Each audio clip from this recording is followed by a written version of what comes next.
Bonjour. Manager en période d'incertitude. Le mot incertitude est sur toutes les bouches parce que l'incertitude est partout. On ne peut plus éviter de réfléchir à cette terminologie. Oui, quand on regarde les événements climatiques, on s'aperçoit qu'en fait, l'incertitude peut frapper n'importe qui.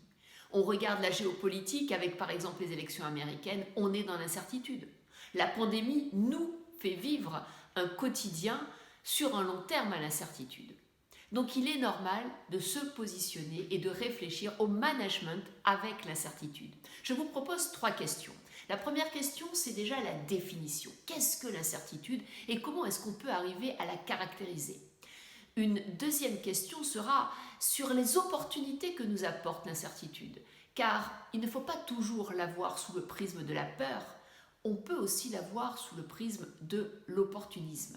Et puis la troisième question est celle du management en période d'incertitude. Quelles sont les bonnes pratiques? Qu'est-ce que l'on peut faire? Et quels sont les bons outils, la bonne astuce qu'on pourrait donner aux managers? Revenons à la définition.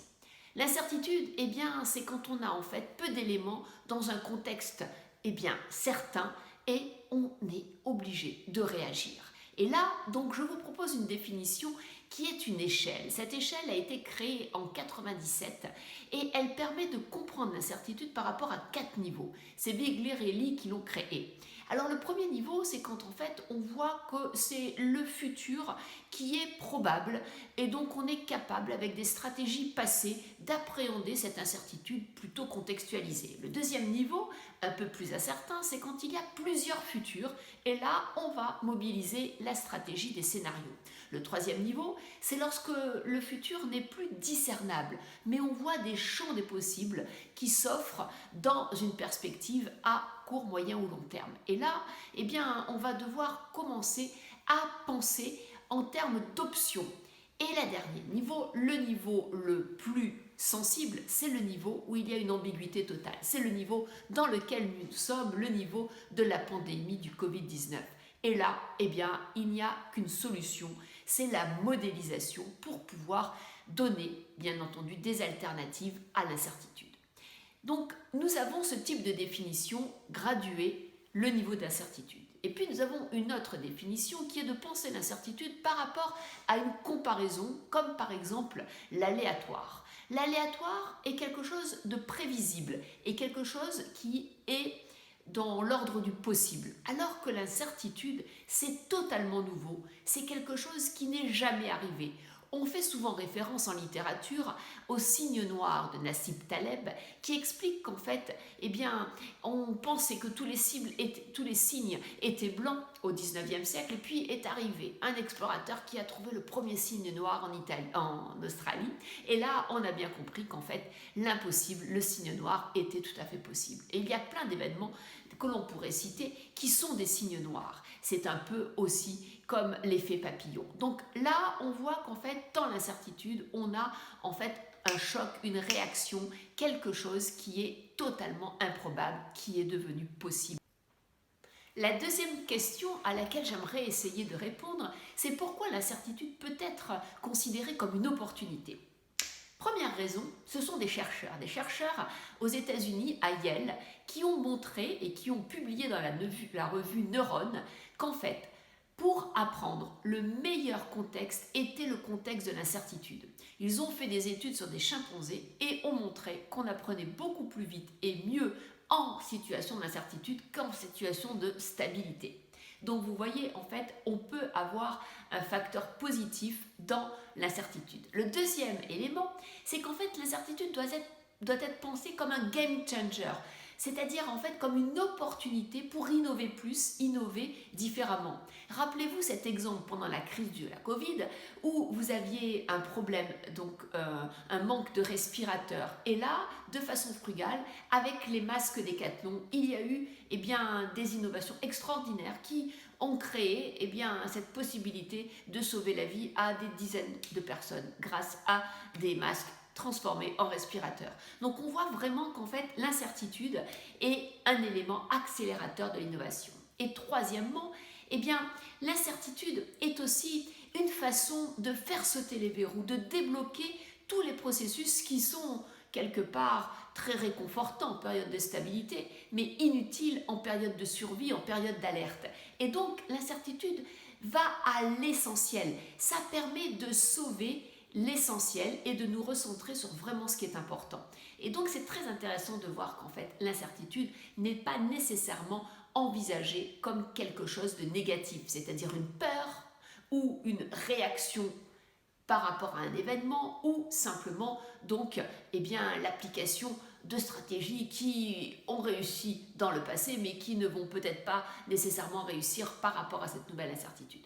Voilà ce que je voulais vous partager sur ce deuxième point. Troisième point maintenant, notre manager. Notre manager, qu'est-ce qu'il peut faire quand il est face à une situation d'incertitude qui lui vient de la pandémie, qui lui vient du climat, qui lui vient de l'interne également. Premièrement, le plus important, c'est de savoir s'informer. Être capable d'avoir des systèmes d'alerte qui identifient le plus rapidement possible l'incertitude. Deuxièmement, c'est très important de faire attention aux fake news et de vérifier la véracité de l'information. Troisièmement, le manager, toujours dans cette stratégie de l'information, il va devoir accepter les controverses parce que dès qu'il y aura incertitude, vous le voyez bien dans la crise du Covid, vous avez des scientifiques qui proposent des solutions, d'autres qui sont contre, etc. Le doute est un élément fondamental pour prendre la décision en temps d'incertitude. Donc, premier aspect, on s'informe. Deuxième aspect, on va prioriser. Donc, bien entendu, on va analyser et c'est là où l'intelligence artificielle et les datas sont essentielles. On va devoir prioriser ce qu'il faut faire. Et l'intelligence artificielle va pouvoir nous donner des systèmes d'alerte, va pouvoir nous donner des prévisions, va pouvoir nous donner des analyses, mettre en corrélation et nous aider dans cette prise de décision.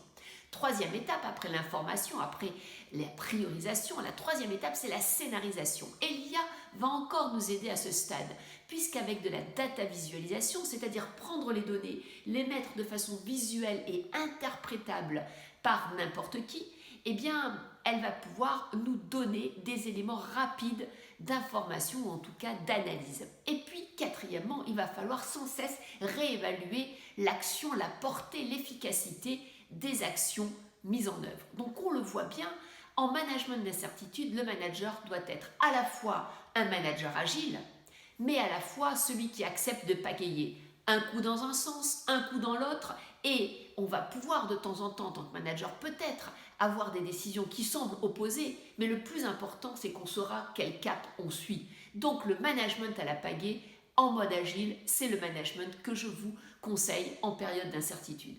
Et pour conclure, j'aimerais vous donner en fait 2 petites recettes pour le manager. La première recette, c'est qu'un manager en période d'incertitude, il doit toujours communiquer de façon transparente. C'est celui qui doit dire exactement quelle est la situation en argumentant avec des faits. Il doit communiquer avec précision. Il pourra parler d'intervalles de confiance, de statistiques, de données qualitatives en explicitant, bien entendu, la profondeur du contenu, mais il devra toujours communiquer régulièrement, de façon factuelle, en donnant, bien entendu, des éléments pour et contre. La deuxième astuce, c'est qu'en fait, à ce moment donc de l'incertitude, le manager doit absolument être humble. Pourquoi ? Parce qu'il fera des erreurs. C'est inévitable. Et ces erreurs, il doit les accepter. Et il doit accepter de partager les responsabilités avec ses collaborateurs. Parce que c'est en étant transparent et humble qu'il pourra engager, avoir et faire confiance en ses collaborateurs. Voilà, donc pour terminer, en mode d'incertitude, en période d'incertitude, on manage avec humilité, on manage bien entendu à la pagaie, en mode agile et surtout, on communique avec les éléments que l'on possède. Dernière astuce pour le manager, un petit moyen mémotechnique pour rester toujours efficace en période d'incertitude. Appliquez les 3 S. Premier S, je donne un sens à l'action. Je le justifie, je communique et j'explique, je suis un pédagogue. Deuxième axe, j'ai une stratégie, vous vous rappelez, à la pagaie. J'accepte d'avoir des stratégies qui ont des tactiques qui peuvent sembler opposées, mais qui sont nécessaires pour avancer parce que le contexte va changer. Et troisième S, très important, J'accepte d'être dans des logiques de nouvelle solidarité. Pourquoi? Parce qu'en période d'incertitude, il va y avoir de nouveaux écosystèmes qui seront sollicités, il y aura des personnes en danger ou en rupture, fragilisées, dont il faudra s'occuper, et je dois penser en termes de solidarité et plus simplement en termes de collectif.